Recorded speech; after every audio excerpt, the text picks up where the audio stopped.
Si Kuya Bisoy. Hi ka Kuya Bisoy. O, si Kuya Salvador. Ano apelyido nyo? Guray. Guray, oo. Kaya sabi ko meron akong ka-org dati na Guray ang apelido.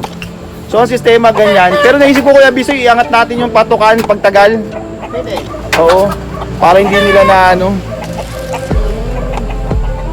Gawin ko na lang kaya, butasan ko doon, alambre, sabit. Oo, sabit na lang. Kasi para hindi nila ano. Nililinis ko nga yan eh. Araw-araw. So ito, ano to, halo ng cow pellets at saka yung corn. value mix at saka corn. Oo. Yan, oh. Mas mukha naman magaganda katawan nila. Itsura pa lang eh.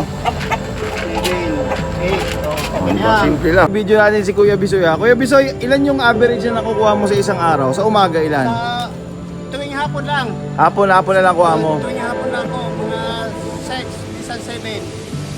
6 dito. Parehas na. Doon, minsan dalawa. Babago yun doon. Oo, kasi mas bata yata yung inahing doon. So 2, 3, tapos mga 7. So mga roughly around 10 sa isang araw. Marami rin pala. So yun nga, yung may namatay, ibabaon dito ni Kuya Bisoy mamaya. Kasi ito yung sinasabi natin pandami tagas kasi overtime talagang papaayos natin ni Kuya Jake. So marami na rin yung naayos dito ni Kuya Bisoy kasi eventually mag-seeding din para makapagtanim. Siguro pagtapos na yung sobrang lakas ng mga ulan. So hopeful na maging maayos yung farming natin with the right farm hand, no?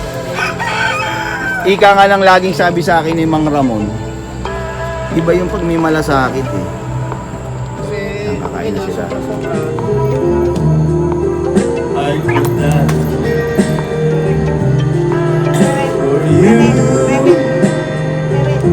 I believe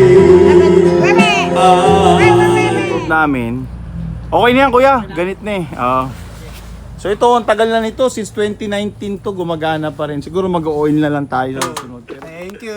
Okay, thank you ho. Very, very Sige. big.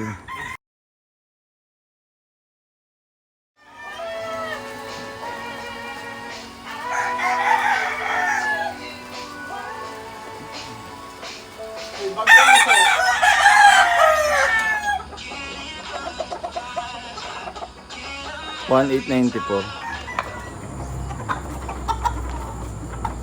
Pakain na si Kuya oh. Sa labas muna ilalagay. Yung sistema niya ganun.